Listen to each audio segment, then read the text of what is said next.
Mukama yeebazibwe nnyo, twebaza Katonda atulese ate olunaku olwaleero okubeera nga tugabana ekigambo kya Katonda. Abooluganda Mukama yeebazibwe. Twebaza Omwoyo Omutukuvu kubanga ali wano mu masekkati gaffe, era tusaba ekisa kya Katonda okubeera awamu naffe, n'okubeerawo kw'obwa Katonda okubeera awamu naffe, okubeera nga buli kyonna kyetugenda okugabana Mukama akirimu. Ekyo kye kigambo ekikulu, okubeerawo kw'obwa Katonda n'okwagala Katonda. Twagala olunaku olwaleero tugabane ekigambo kya Katonda okuva mu Zabbuli 120.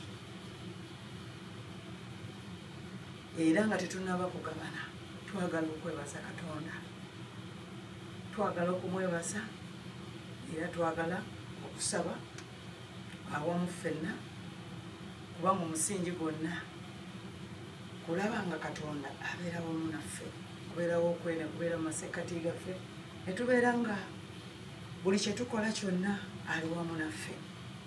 Era nga tetunaba kusaba, njagala kubeebaza nnyo abooluganda, mwebale okubeera nga tusabira wamu, tubuulira wamu enjiri, tugabanira wamu, tukolera wamu omulimu gwa Katonda. Enjiri eno bwebuulirwa neva wano mu kkanisa ate ne tugigabana ne tugyongerayo. Ekyo kirungi nnyo abooluganda.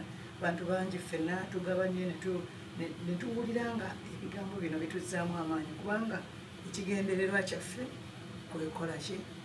Kutegeera Katonda. Twagala okutegeerera ddala Katonda, kumanyira ddala Katonda n'okwagala kwe, n'okumumanya n'okumutegeera n'okumutambulirako, naye n'abeera mu ffe naffe ne tubeera mu ye, ate ne tusumulwa ate ne tuwonyezebwa.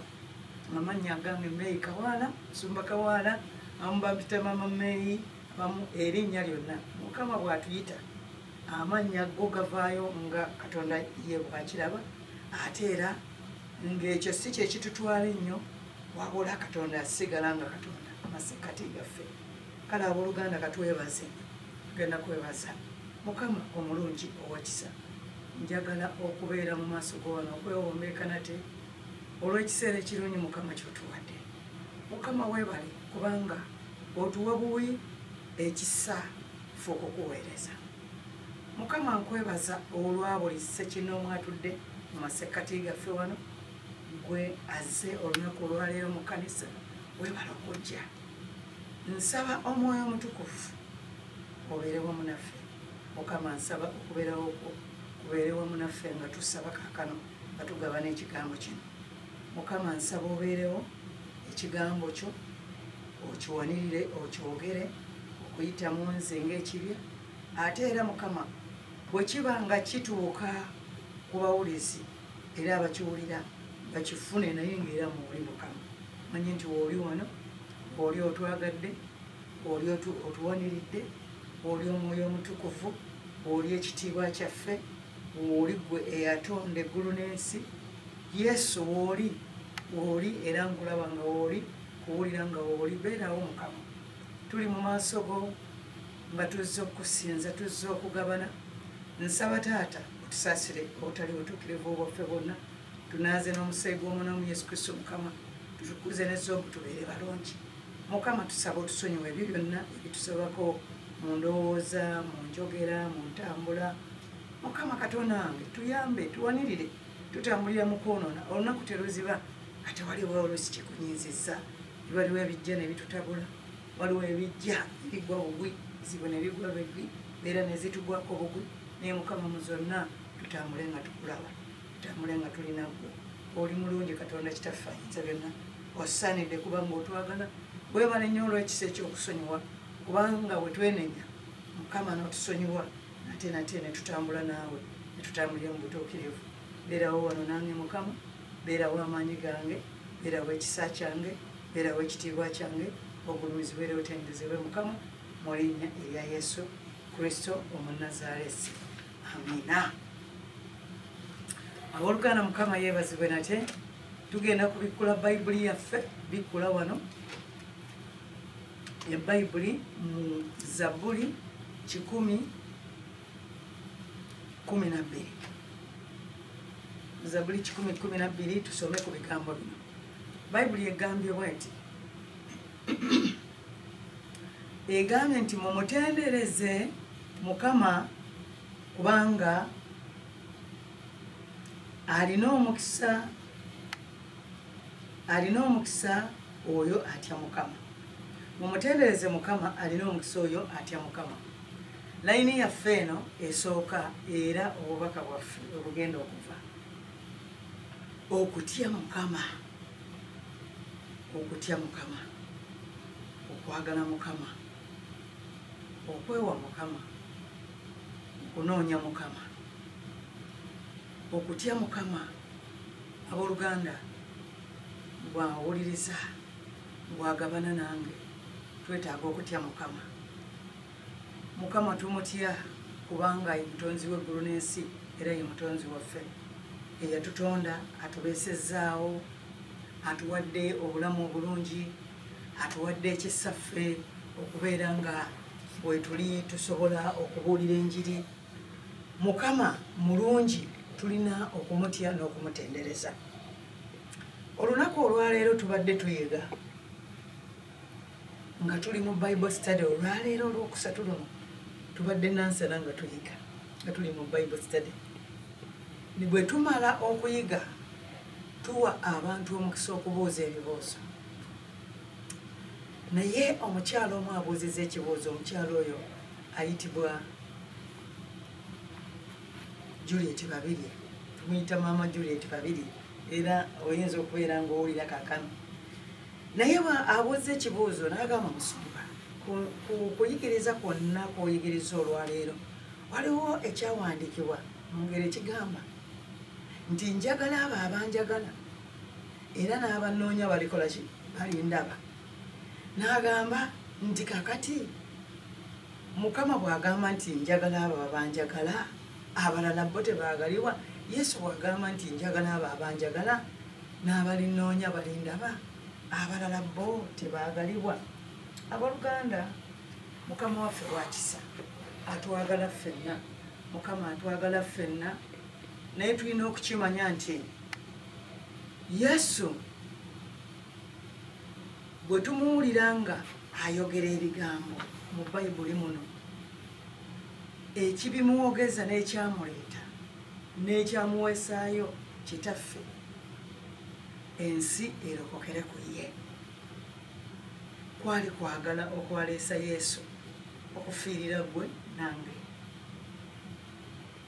Yesu n'aweebwayo, n'ajja n'aweebwayo ng'omutango okugula gwe nange. Naye bwe ndaba wano ekyawandiikibwa ekiva mu Zaburi 10:12 nti alina omukisa oyo atya Mukama. Kakati ne ndaba Yesu eyatumibwa Mukama kitaffe n'awaayo omwana we mu Yesu Kristo, omwana we n'afa n'akomererwa ku musaalaba ne yeewaayo olw'ebibi byo n'ebyange. Ndaba okwagala. Naye ekibuuzo abadde abuuza n'agamba nti eriyo abamu baatayagala. Naye Mukama n'ampa ebigambo eby'okuddamu, naye nga ebigambo byampa nga ndaba obulungi bwa Yesu. Yesu yeeyanjula mu Yokaana 15 gye tusoma bulijjo era bangi nnyo, gye tumanyi n'okumanya ng'omuntu osobola n'ojjogera obwogezi nga togisomye na wano mu Bayibuli. Ekyokuddamu kibadde nti nga ndaba Yesu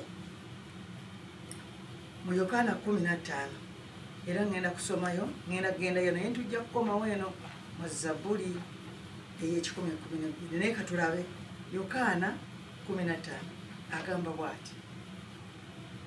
Yokaana 15 agamba, nze muzabbibu ogw'amazima,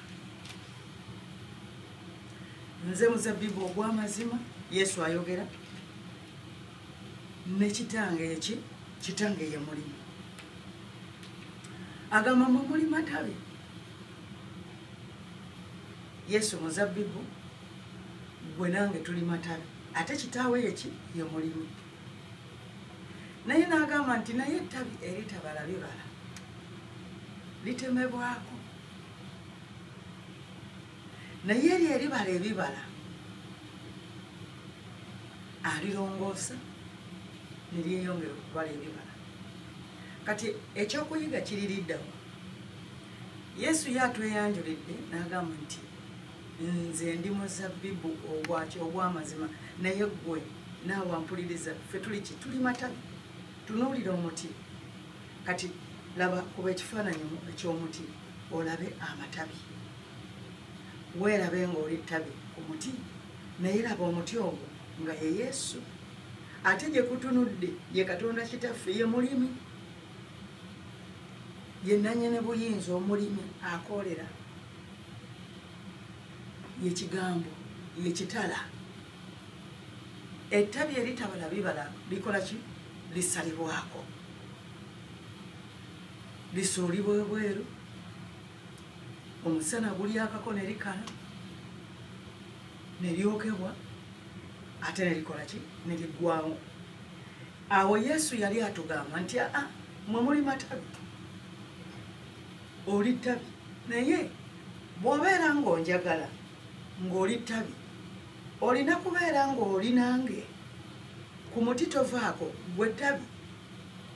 Bw'owagukako n'ova ku muti, kitegeeza ovuddeko.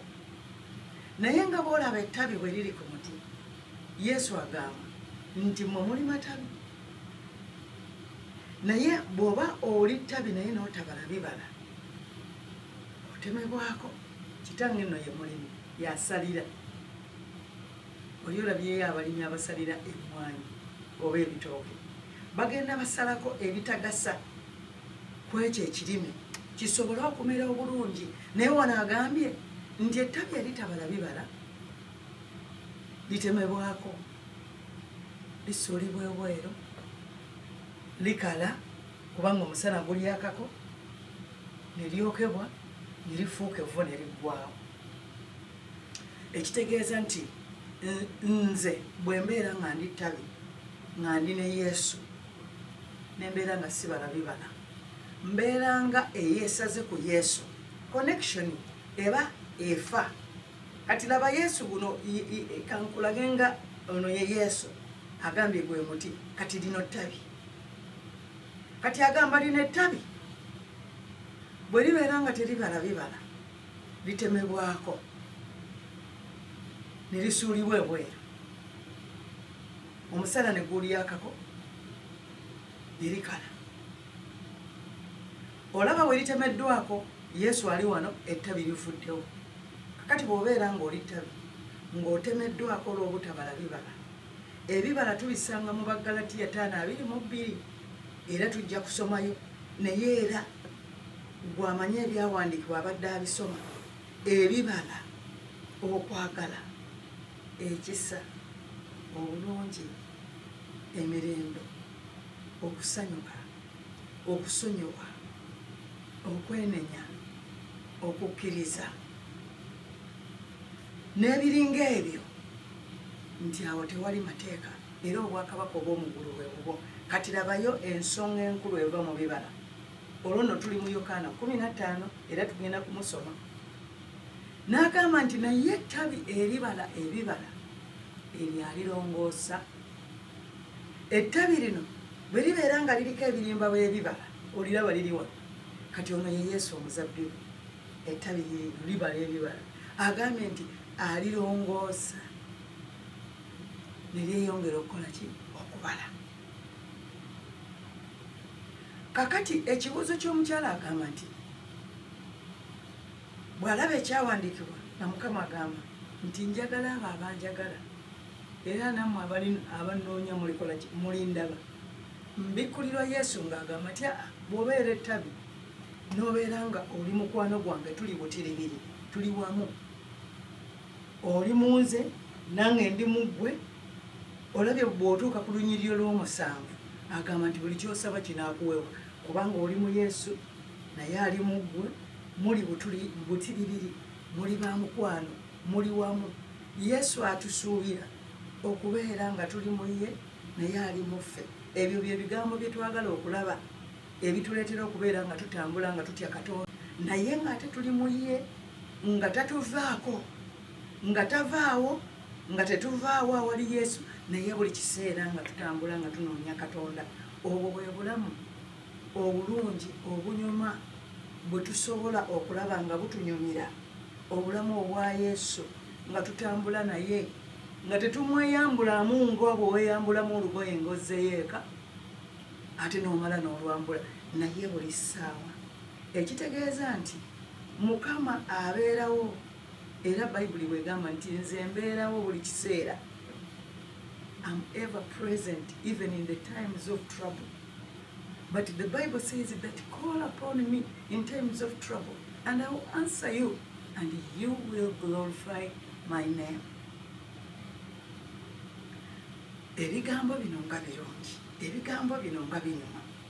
Yesu mu lunyiriri olw'omusanvu mu Yokaana 15 bw'oba osoma Bayibuli enyuma otuuka okugifunira ddala neekwatira mu ggwe.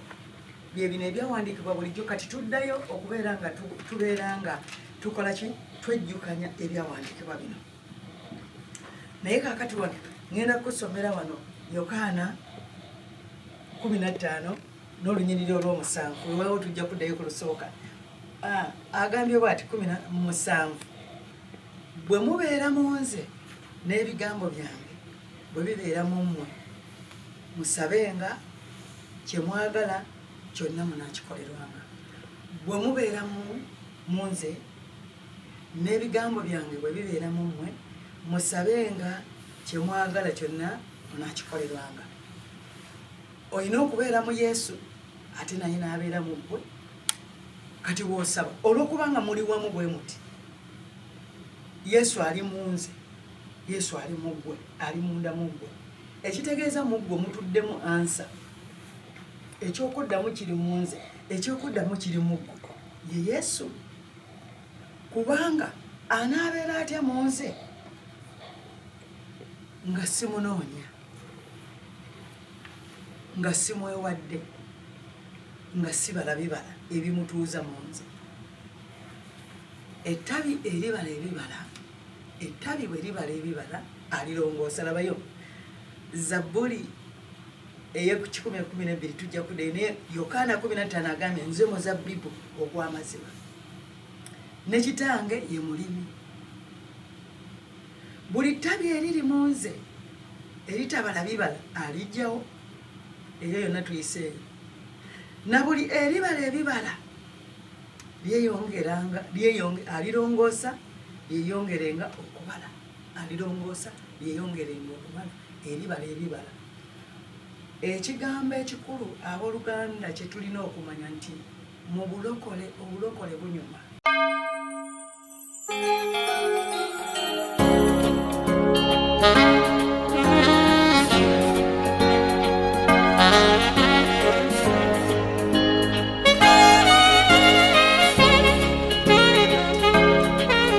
Abasumba bwe bali ku ttale ne balaba emmunyenye batya nnyo mu mitima gyabwe.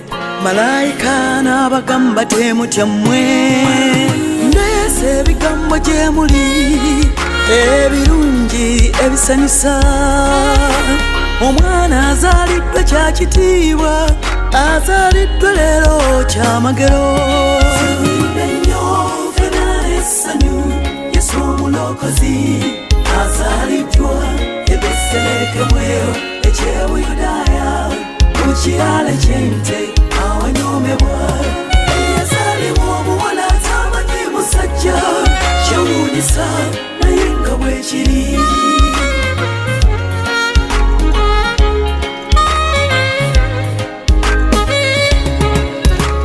Azaaliddwa Yesu wange akyuse ebiwe ebyayonooneka.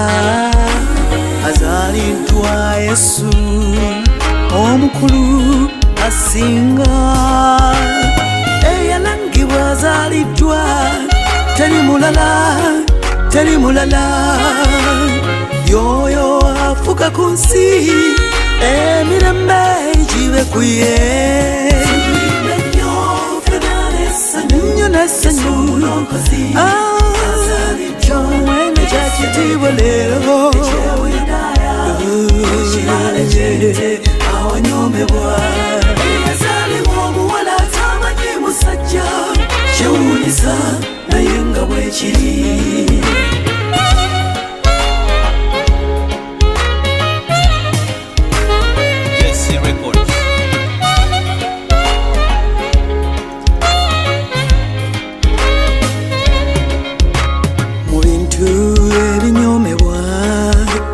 Mukama ye mwayita okutwoleka ebigambo bye ebyobulokozi tamusuubiranga binene byantisaana bitiibwa ebiggwawo musuubirenga mu mwana Yesu essuubi eddamu tuteeke emitima gyaffe akyuse emitima gyaffe akakisa akaze Yesu weyolese emirundi mingi akyuse emitima gyaffe akakona ku mutima gwaggulawo ayingira ye akyuse emitima gyaffe tugenda n'abigende bya Yesu birungi akyuse emitima gyaffe siisitira omwana wirita omwana leka akyuse emitima gyaffe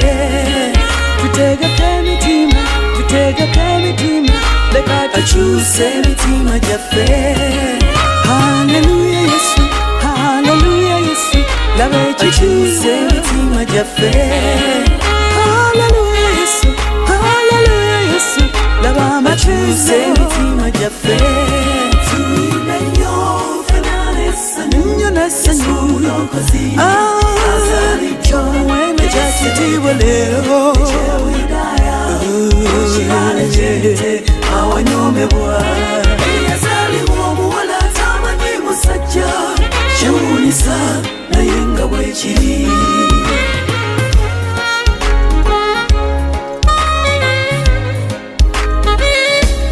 tuyimbe nnyo nnyo n'essanyu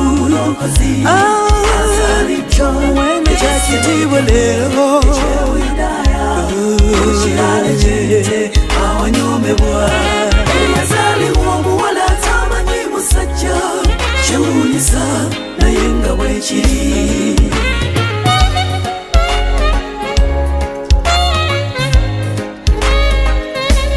tuyimbe nnyo n'essanyu kyomwene kyakitiibwa leero awanyomebwa yazaalibwa omuwala atamanyi musajja kyewuunyisa naye nga bwekiri